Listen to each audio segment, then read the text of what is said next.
There's a lot to celebrate at the start of this here episode. So first and foremost, as you can see from the title, this is the 100th episode of Trailer Hitch. I just want to say I never thought we'd get here. I'm actually surprised that we had the fortitude. Triple digits. We're still having fun to this day. Indeed. And James, I think especially, is having fun because in addition to celebrating our 100th episode, it's James's birthday. Thank you. Happy birthday. Speaking of triple digits, I am now a century old. Or at least I feel that way.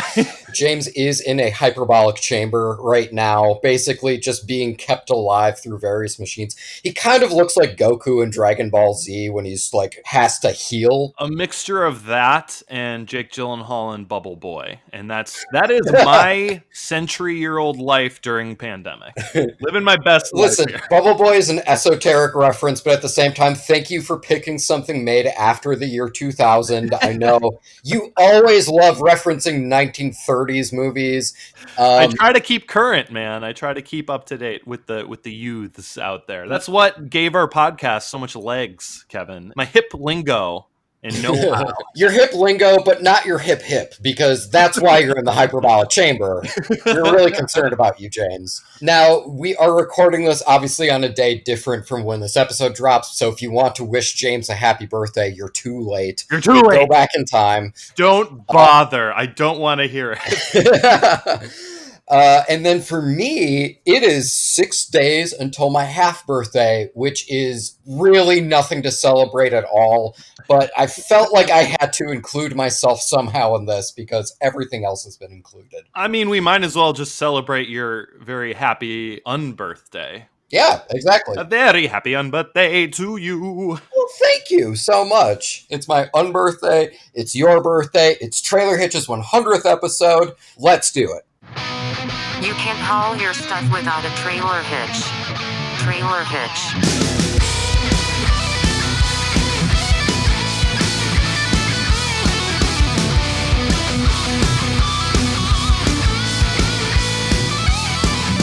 Turn the lights, grab a seat, pour yourselves some whiskey neat. It's time to judge the shit out of these future releases by the movie trailers. We're Trailer Hitch. This movie might totally suck, but the whiskey sure is going down fine. Yeah, we're Trailer Hitch. Happy 100th episode, Kevin. Happy 100th episode, and happy 100th to our listeners as well, who probably don't need any introduction to this because we got some dope fans, but we're going to do it regardless because, consistency. We are consistent as fuck. This is Trailer Hitch. Hi, I'm Kevin. Hi, everyone. I'm James, and yes, like you said, this is Trailer Hitch. 100 episodes of it. Yeah. I hope you've listened to every episode 1 through 99. Otherwise, you will be completely lost. But if you are uninitiated, basically here's what's going down. We are a movie trailer podcast where we rate and review movie trailers. We rate them on a scale of need to see more, or never need to see. If James and I both give a trailer a need to see rating, we celebrate. Then we go see the movie, report back to you guys in a segment called Trailer in the Rear View. We talk about the trailer in retrospect and then review the film writ large. Now, James and I, as you know, having listened to all 99 episodes, love to do episodes centered around ComicCon because a lot of trailers drop. We teased it in the last episode. I was very excited about that tease. I thought that came together really well. I was really excited about it. I'm like, our episode 100 is going to be awesome, and I'm teasing it like a proper publication. Yeah, we teased our ComicCOVIDConquerers episode. It is here now. And unfortunately, it appears as if COVID conquered Comic-Con because, James... Look, ladies and gentlemen, and non-binary listeners, we did have a Comic-Con, dubbed Comic-Con at Home, and, look, it didn't go off like gangbusters, if we're being honest. It didn't have the traction that I anticipated going into Trailer Hitch's 100th episode, so I maybe overhyped what this episode would entail. Now, we did get a few trailers. We got a couple of featurettes, and we don't talk about those on the show unless Comic-Con lets us down. That's the new rule. Welcome to Trailer Hitch 100, where our consistency is now thrown out of the window. You know what? It's fine. We have plenty to talk about. Is it going to be a lot to dissect? Not really, but we have plenty to talk about, and that's what's important. We're going to go through the 5 pieces of marketing. I feel like that's the safest way to do it. We will be ranking the 5 pieces of marketing for these 5 different movies. But yeah, I mean, like Kevin said, this Comic-Con was a complete bust. Like, the final reports were revealing that like social media engagement was down like 94% from last year's. Oh my God. Which is absurd. And the average view of like the live YouTube panels that they were doing was like a measly like 15,000 watchers, which is just like, it's so pathetic. Like, even just like your average viral hit will still get like 1 million views. It was very, very disappointing. I was really excited to see all the stuff, and I know we're in a pandemic and stuff was going to be relatively short, but man, this was not very engaging. And I mean, part of it is a lot of big studios didn't even partake in it. Well, there was so little lead up to Comic-Con. I had no idea Comic-Con was happening until it started. And that was the biggest problem, I think, that no one cared. And when you didn't get these giant draws like Marvel or Disney or DC, so it was just weird, especially since we haven't got Black Widow yet. We haven't gotten Wonder Woman 1984 yet. We haven't gotten Mulan yet. You know, all these things, very interesting that they didn't do something for these, you know? Yeah, there was nothing. There was zero engagement. Yeah. I kind of wish they did what the Con Film Festival did, because we did not do our Conquest episode this year, because the Con Film Festival went, you know what, it's a wash. We'll see you guys next year. And I think that may have been the right call for Comic-Con this year. I mean, hindsight is 2020. Ugh, that saying was so rough during this year. But yeah, maybe they should have just canceled this whole thing. But they didn't, so we have stuff to talk about. That's right. If there's less trailers for us to talk about, that just means there's less for us to conquer as comic conquerors. That's right. It's like we're playing Risk, and we have every continent under our control except for Australia, which... that's a gimme. That's how a metaphor works, right? That's a great metaphor. Risk is something that all the youths are playing these days, so let's go with it. I really have to hope that there's a lot of Risk content on TikTok, but... Okay, well, James, let's get into it, man. Let's talk about it. So this first trailer, well, sizzle reel, is The New Mutants. All of you have killed someone, and you mutants are dangerous. We know. Kevin, I like that you said sizzle reel, because that's what it is. But at least it's better than what Antlers gave us, which we'll get there. Yeah, that's not dunk on Antlers too early, man. We have to talk about The New Mutants, because we've been talking about it for 2 goddamn years, and we are apparently going to talk about it forever. Yeah, so they did premiere this sizzle reel. It was presented at the panel as... here is the first 5 minutes of the movie. And this starts pretty much in medias res. We have a young woman being woken up by her father, who, with no explanation, says, "You gotta come with me, buddy." And we leave their mobile home, and everything is under attack. Cars are being flipped. People are screaming. It's basically the beginning of Last of Us. Well, with this, you don't really know where the carnage is originating from, the source of it. I think that plays in this clip's favor. Yeah, I absolutely agree. So after that clip, we have this girl being led to the forest by her father. Her father goes, "Wait here, I'll take care of all of us." And then he gets iced. And so then this girl runs. I guess she just arbitrarily decides, fuck this tree. I mean, I think she was safe there, but she's like, yeah, but then I gotta look at my dead dad, and that's gonna bum me out. So she takes off running. She trips. She falls. She hits her head on a rock. And then we hard cut to her in a hospital bed, and she's handcuffed. And then that's when we get into the sizzle reel portion of this, where it's, you know, well, you're all here because you killed someone, which... I think actually is an interesting choice, because as I've seen this character, well, she didn't kill anybody. Maybe they're trying to say she's complicit in her father's death, but that's a bit dickish, don't you think? And then we see all these other mutants, but there's also these like Voldemort-looking things that wear masks to try and calm down the people they're presumably trying to eat. And We also get a little bit of VO about how everyone has two bears. There's a good pair. We'll refer to this as the Paddington, the good bear within you. And then there's also the bad bear, which I guess is... The Revenant bear. Oh, that's good. That's kind of like my go-to bad bear. Fair enough. Yeah, that bear really had no reason to fuck with Leonardo DiCaprio, but it did. So yes, that is a bad bear.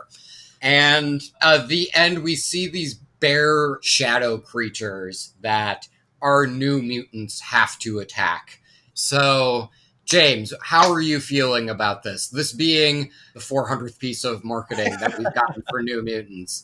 I think the best way to describe this is I'm at the same plane, but I want to say why that's a good thing for me. Okay. I was already very interested in this project based off of the early marketing of this being a horror superhero film. And I liked that idea. The thing that this sizzle reel I thought captured was it didn't shy away from the same horror feelings, but it gave us a lot more visual spectacle than we've gotten before, especially talking about this like giant CGI bear, which just speaking those words sounds like it would be kind of lame.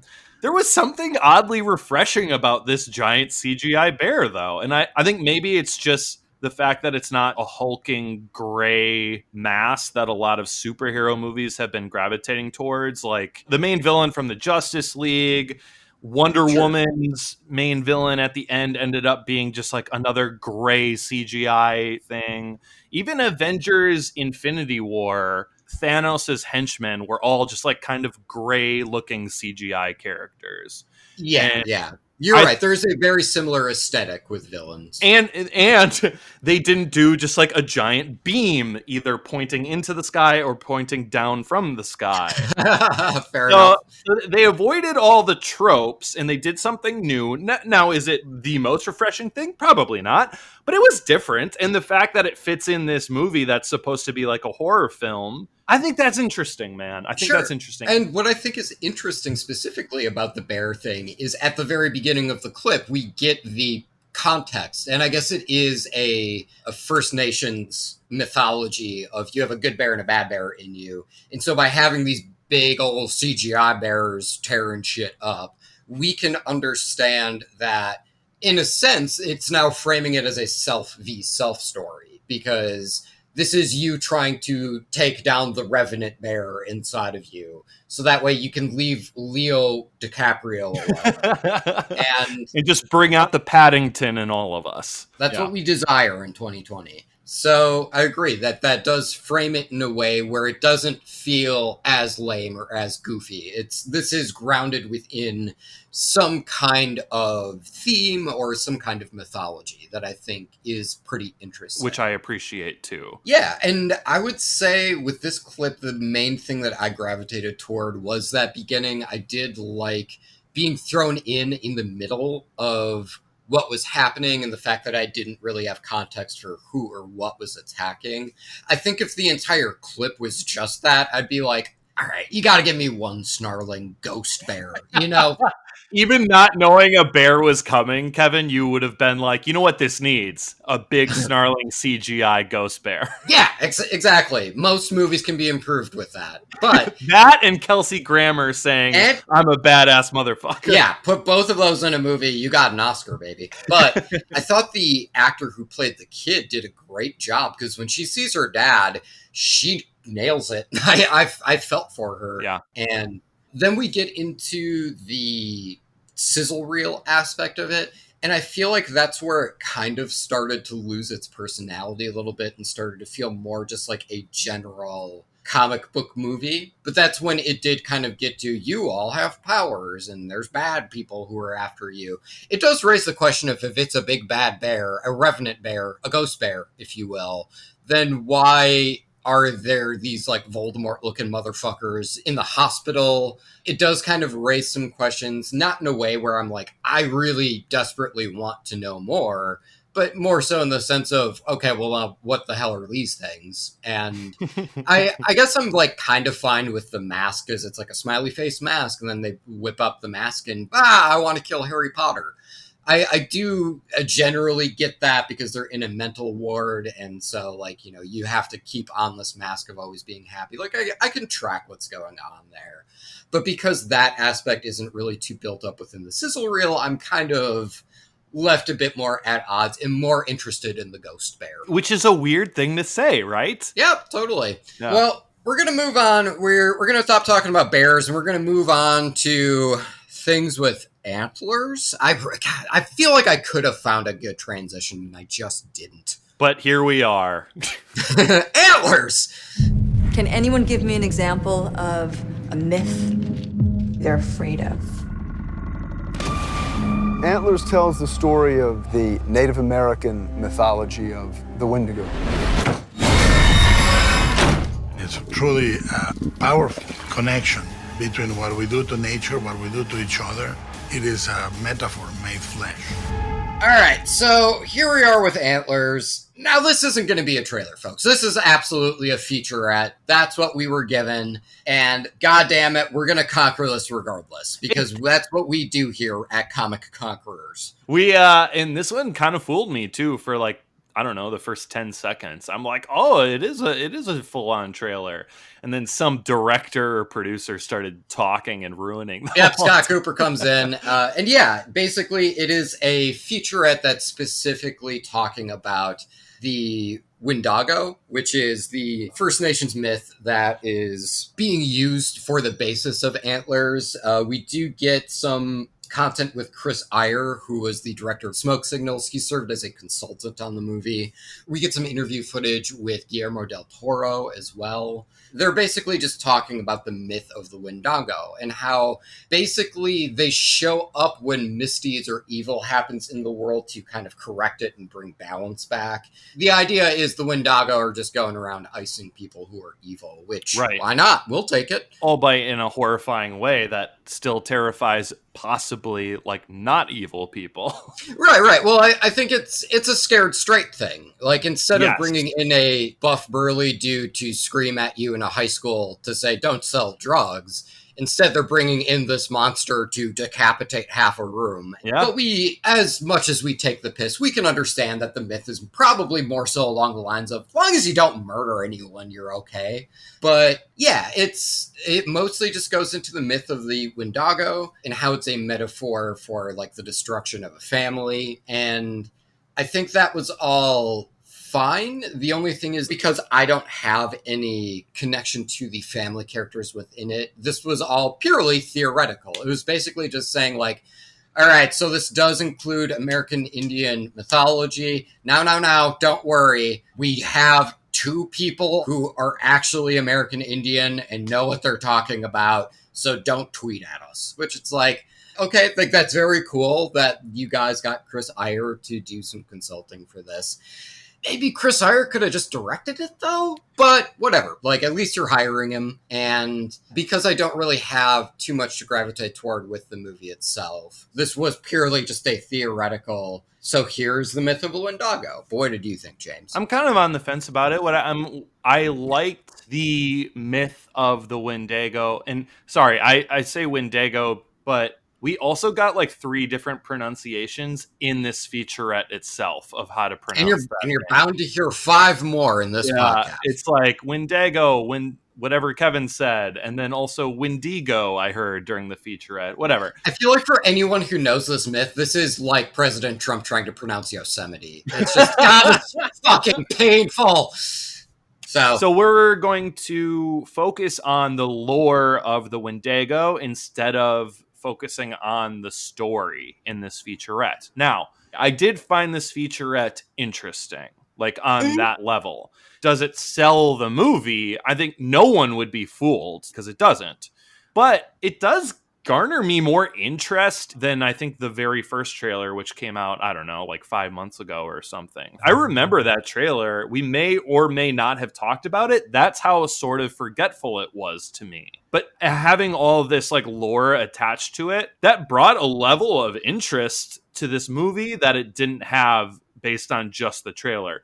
Now, that's probably not a great sign for the movie itself, but I don't know. I felt like it was interesting to watch, so that kind of brought me some entertainment, but not to like get me in the seats to see this movie. Yeah, I'm kind of in the same boat too. Of well, like that's cool. Like, this is built off of a real mythology, and to get some background in that mythology.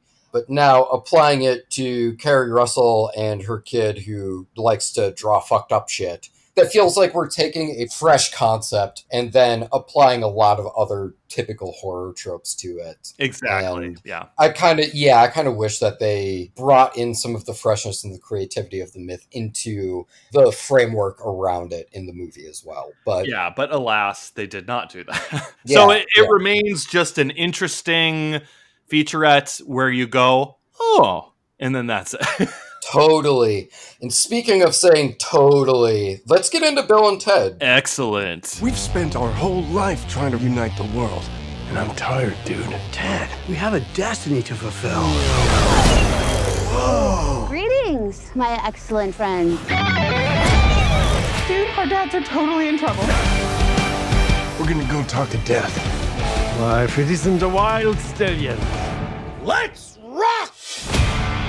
All right, James, breath of fresh air here. We have a trailer. Want to talk to us about it? So we have Bill and Ted Face the Music, the third installment in the Bill and Ted saga. I'm going to say saga because it's pretty epic, even though it's only 3 movies. Full disclosure, this new trailer did come out like 1 or 2 days before Comic-Con started, but then they had a Comic-Con panel that was sort of like a companion piece for this trailer. So it felt very much like this was intended for Comic-Con, even though they released the trailer early. Regardless, we have a new Bill and Ted trailer. It kind of hits on a lot of the same stuff that the first one did, but it expands on it in a very radical way. And we open up focusing on Bill and Ted doing not well with their music career. We have their dad telling them to be role models for their daughters. We get Bill and Ted get sucked away by Kristen Schaal. Thank you. She is playing the George Carlin role in this movie, clearly, and takes them away. And then we get the daughters seeing them get sucked away. So then we got some A plot, B plot stuff forming in the trailer already, which is really good setup. And we get Bill and Ted addressing like the future tribunal about, you guys still need to do that song you promised us that would change the world. And then we also have their daughters trying to put together like a kick-ass band throughout history. Yeah, so there's a lot of different music styles being picked from and represented, and then they wind up in hell. Man. And Death is super happy to see them. You gotta get some rock and rollers, I suppose. I think one of the funniest bits of the whole trailer is them just commenting on Death playing hopscotch by himself, and he's cheating. It's just hilarious. It's a good summarization of Death. So yeah, we get a lot packed in this trailer. In any other trailer, I would just kind of be like, you're kind of just throwing a lot of shit at the wall and seeing what sticks. But it does it with such genuine cheerfulness that I just like accept every aspect of it. And then it culminates to Bill and Ted meeting a couple more versions of themselves in the future to try and steal the song that changed the world from themselves from the future. And then it culminates into them meeting their daughters who are now stuck in hell. And for me, the daughter's angle was interesting, and that was really my biggest takeaway from the trailer, because we already knew what the basic premise was from the first trailer. Yeah. So the adding in the daughters is cool, but the implication is the daughters are basically just spitting images of Bill and Ted. They act the same way. They kind of look similar. I'm not sure how I feel about that choice yet. If they're acting the exact same way, we're basically going to just be double dipping on our jokes. And it makes sense to just streamline it then, eh? But at the same time, we really don't hear the daughters talk all that much in the trailer. So it's kind of hard for me to get a bead on how I feel about their characters, because we don't really have too much to go off of with them, aside from how they're affecting the story, and I like how they're affecting the story a lot. But as of right now, it just feels like, here's Bill and Ted, but younger. And it's like, okay, that's fine, I guess. But yeah, I would kind of appreciate, with the inclusion of the daughter's characters, especially because they are factoring in a pretty big way. They're assembling presumably the best band ever in the history of mankind. And that would probably necessitates going into their characters a little bit because they affect the story so much. But overall, though, I think if you were a fan of the first trailer, you will find things to love about this one. Specifically, Death cheating at hopscotch, how the daughters react to being in hell. I think if the humor landed for you the first time, there's definitely stuff to like within the second trailer, too. Right on, man. I'm not trying to make any enemies here with my opinion on Bill and Ted. Or should I say arch enemies?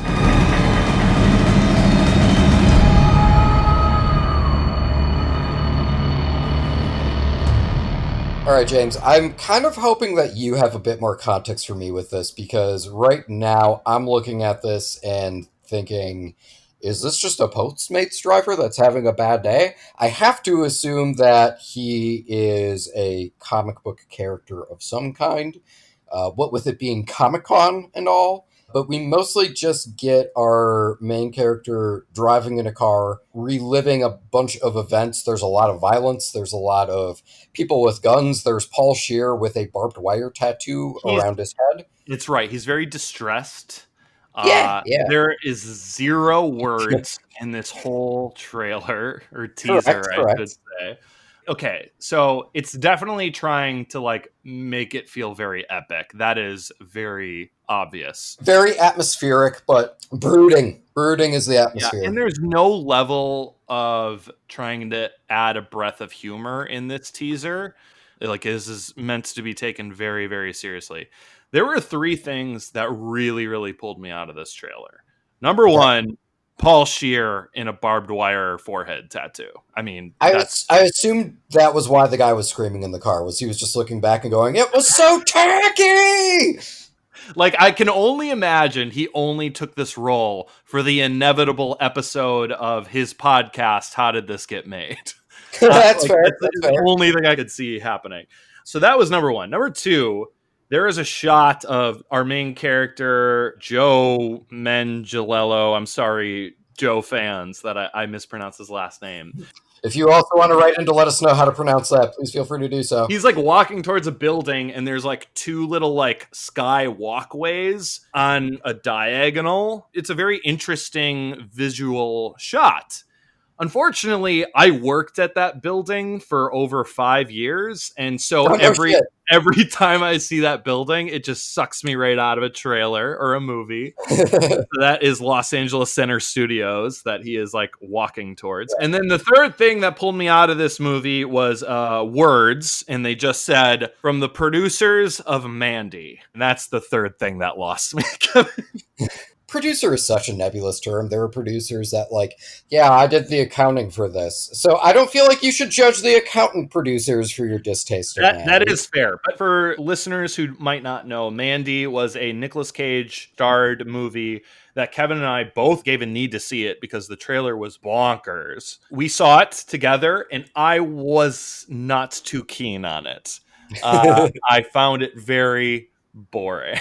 Yeah, we definitely got more of a grindhouse impression from the trailer, and it is very much more art house. I have since rewatched it, and I do think that there is some interesting stuff in there. Like, I would say it's worth checking out again. I'm really glad for you. I will not be giving it a second watch, and also putting its name on another movie doesn't fare well a whole lot for me for said movie, especially when the teaser doesn't give you anything else either except like stern looks and people holding guns. Okay, now we gotta see, James, yes, how you would feel about this in a theoretical world.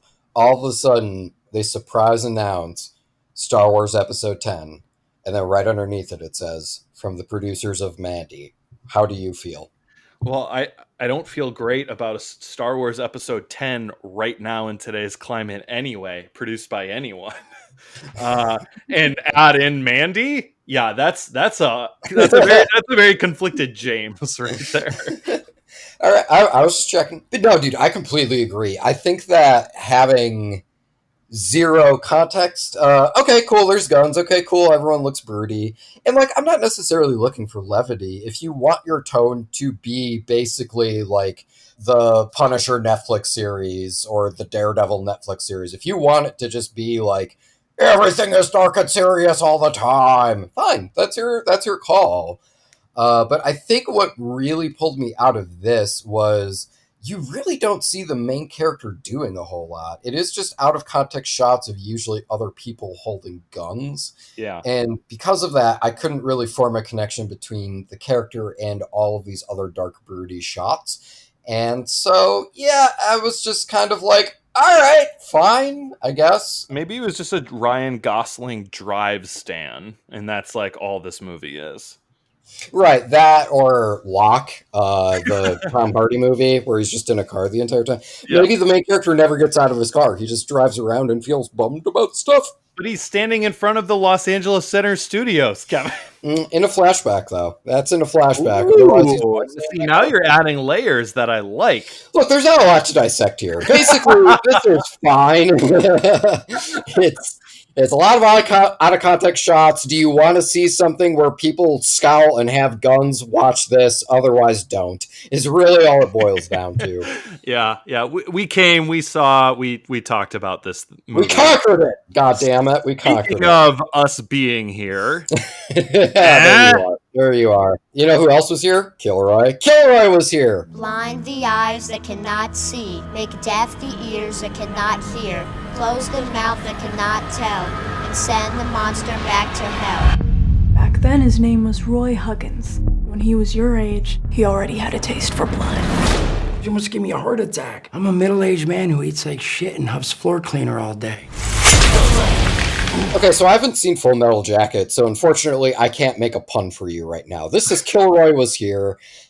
This is a new movie directed by Kevin Smith, co-written by him as well, and it's a slasher movie. It's a story about I guess just general psychopath who likes murdering. He's a Vietnam vet. You see him munching on some dead soldiers, and his fellow squad mates are like Vietnam wasn't fucked up enough. Now we got to deal with our cannibal squad mate. Do you know anything about the Kilroy Was Here meme at all? No. Oh, okay. Interesting. So I might have a little bit more in terms of background for this one. I'll give you the why in a second. But Kilroy Was Here was essentially a meme. I think it started in World War II, maybe. It was just like a carving or a drawing soldiers would draw or carve into things overseas during wartime of this little bald guy with a long nose and fingers peeking over the top of a wall, and it just says Kilroy Was Here. It was just kind of a thing that people found all over the place. And I think it started with like American soldiers like doing that. Now that sounds very pleasant. I'm excited to hear how the murdering ties into this. I'm not going to go down that path. I'm going to go down the pleasant path more, because when I was in 8th grade, Kevin, I was in the stage musical put on by a bunch of 8th graders called Kilroy Was Here. And it was very much not a slasher B movie, grindhouse type style movie. Do you still remember your choreography from it? Not really. I danced the Charleston in one aspect. If you'd like to see James dance the Charleston, just go ahead and write in 400% yes to any of our various social medias. We'll know exactly what we're talking about, and we will get it on film. Continue. Exactly. So, cut to present day. I have a little background knowledge of what Kilroy Is Here is. I watched this trailer, and I went, huh? Okay.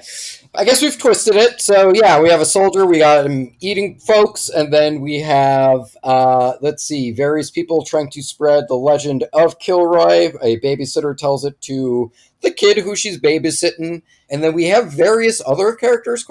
We have Jason Mewes as a janitor. When they feel like disparate characters, I didn't really feel a connection between, like, the janitor and the girl who was investigating in this abandoned hospital or the babysitter or the people holding the fundraiser.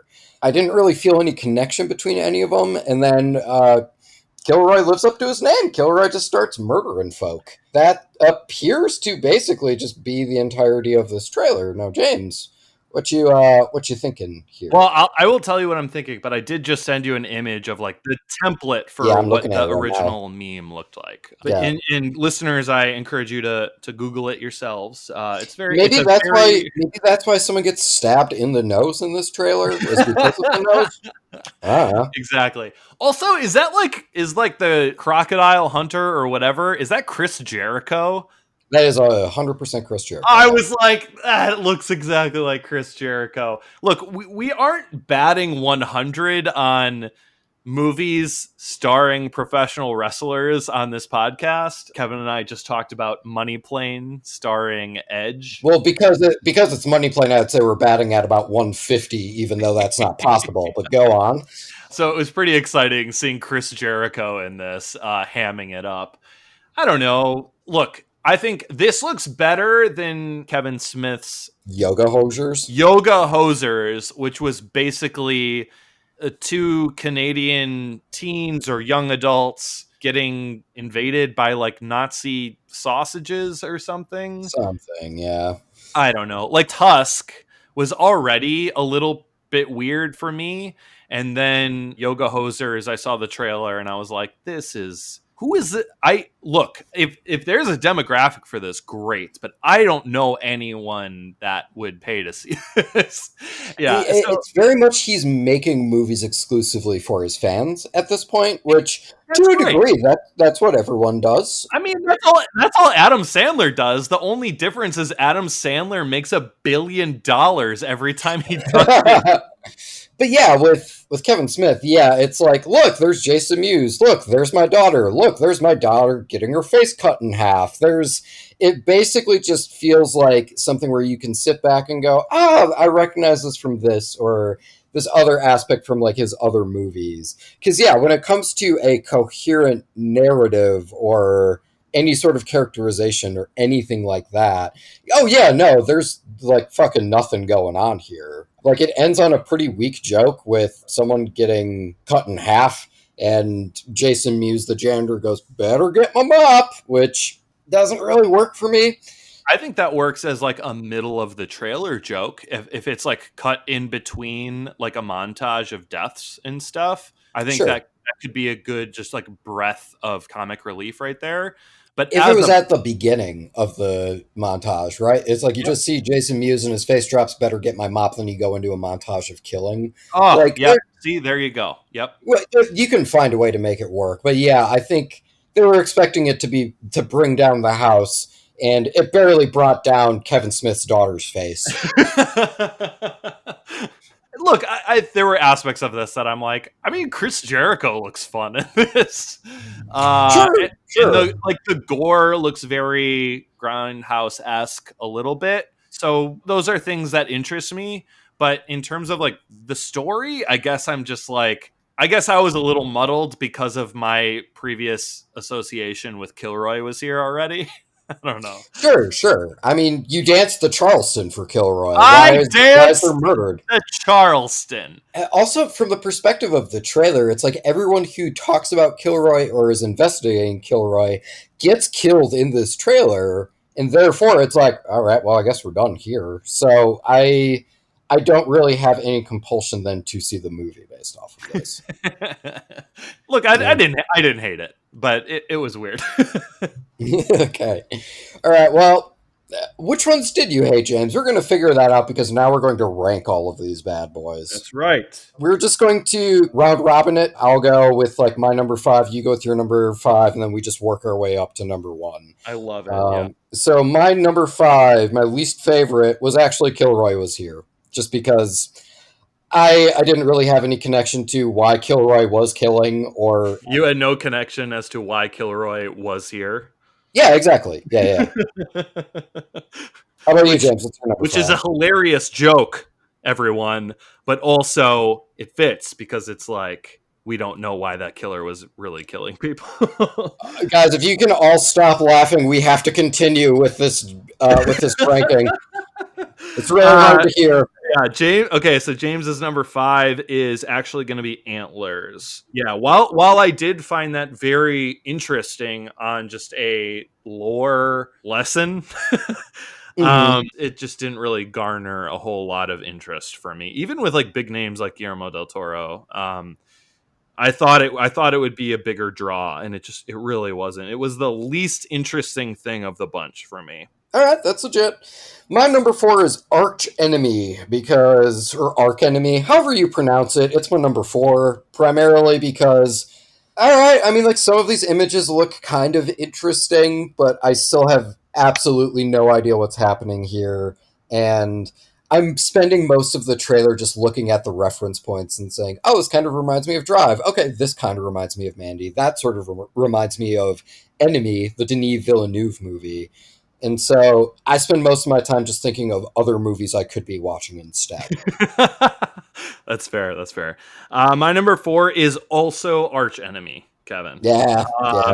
It's nothing. It's a nothing teaser. The Archenemy and Antlers are very, very close for me, but there you go. Well, Archenemy and Antlers is very close for me as well, because that's my number 3.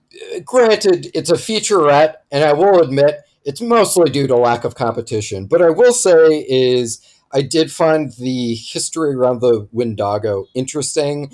I think it was really cool to see Chris Iyer, because when we have discussions about representation within TV and film, I think typically American Indians get forgotten as fuck. Like, the only movie I can remember being made recently outside of Smoke Signals was like Powwow Highway, and that came out before I was born. When the hell did Smoke Signals come out, though? That was the late 80s too, I believe. I was gonna say, I'm like, that's barely my lifetime also. But yeah, it's one of those things where it was very cool seeing an American Indian mythology being dissected and kind of being brought into genre filmmaking, especially. That's really exciting for me. But it also got me more excited to, well, what's Chris Iyer going to do next? Like, how can we kind of continue this trend and potentially get more American Indian filmmakers out there? Because that's something that I would really love to see. I totally agree. And it's like, is he a producer on it, or was he just like a consultant? I think he was just listed as a consultant. Because that just feels, I don't know, having him in this featurette just felt a little exploitative to me. Exactly. That's kind of what I was bringing up earlier, how it was like, we want to do this so that way we don't get angry tweets. Like, it felt like it was trying to head some shit off. And again, I mean, I'm not trying to denigrate Scott Cooper. Good for him for making a movie. But at the same time, especially if the big background with the mythology, if you have to get an outside consultant for that, especially if that consultant is a filmmaker, it does raise the question why that filmmaker isn't just directing the movie in the first place. Exactly. And also maybe don't have, Scott Cooper be the first person talking, and maybe don't have him have like the most white boy haircut ever.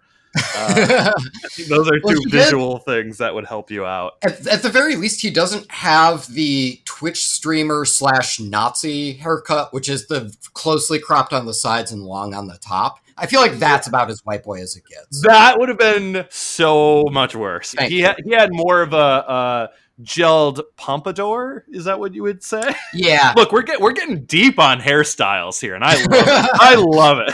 It's because it's a featurette and there's so little to talk about at Comic-Con this year. Speaking of hairstyles, James's number 3 is a bald man with Kilroy Was Here. The Kilroy we do see in this does have super long hair, though. So they're really just taking that Charleston play that you did and fucking shucking it out the window.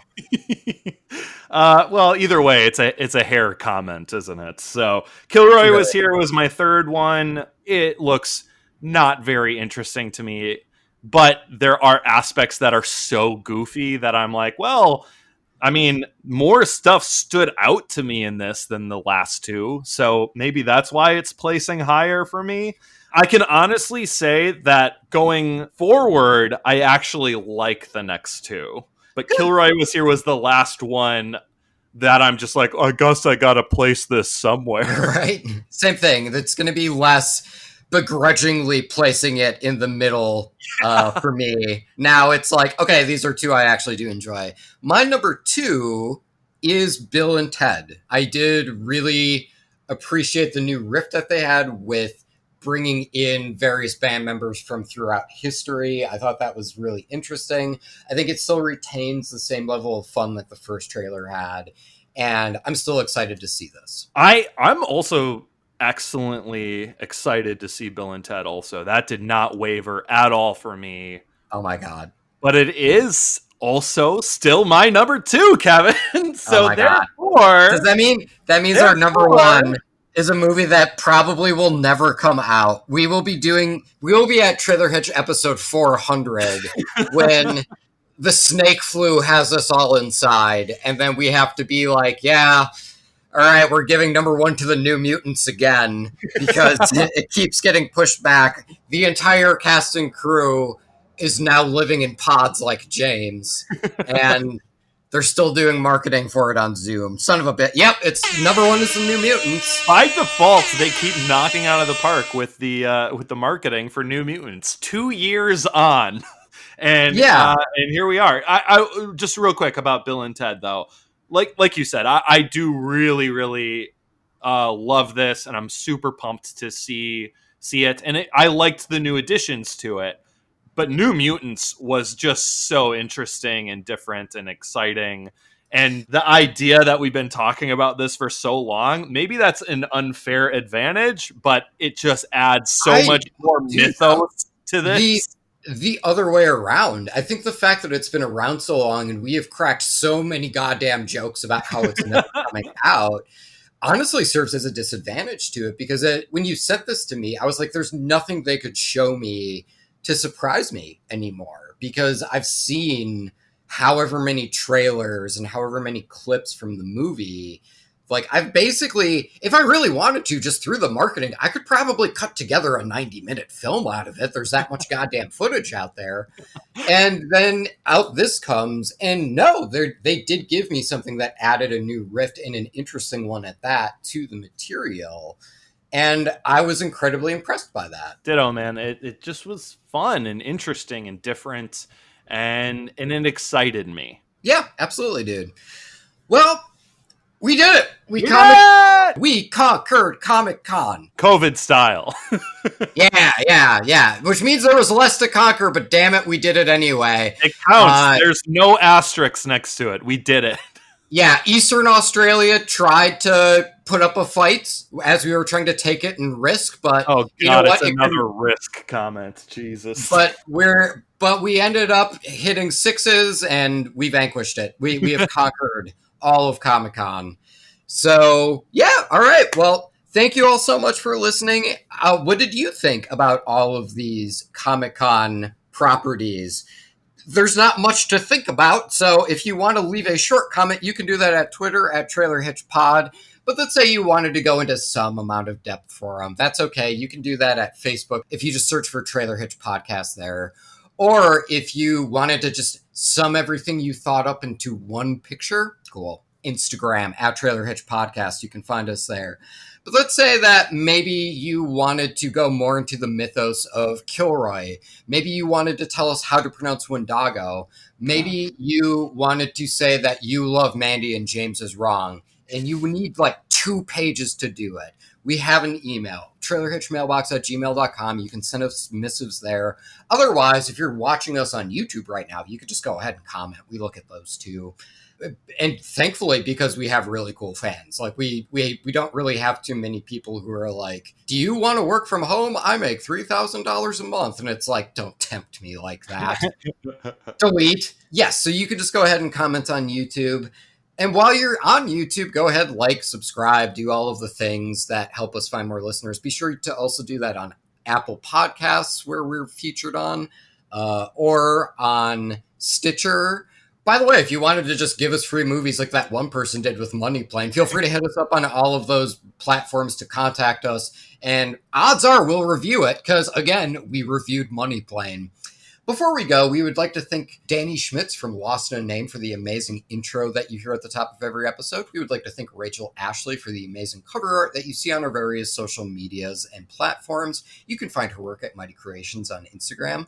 We would also like to thank Jenny Hawks, our bad movie and social media correspondent, for her sterling work week in and week out. And we would like to thank Casey Clowers for the amazing outro, which you will hear momentarily.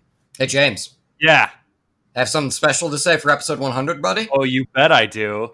It's not super original, but happy 100th episode! Pew, pew, pew!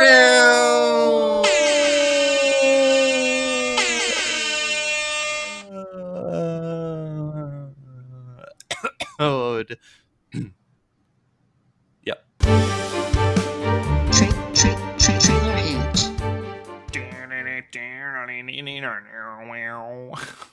That's. I think you know, wrote a new song. Let me try and do it from memory, real quick. Okay. Time to do this shit. Like the seats. Pour yourself a whiskey. Try to judge the shit of these future releases of the movie trailers. We're Trailer Hitch. This movie might totally suck, but the whiskey sure is going down fine. Yeah, we're Trailer Hitch. We should get a barbershop quartet going if we really want to pay tribute to the song. A 1 and a 2 and a oh. Pour yourself a whiskey need. Let's try to judge the shit out of these future releases by the movie trailers. We're Trailer Hitch. It's harmonizing, bitch.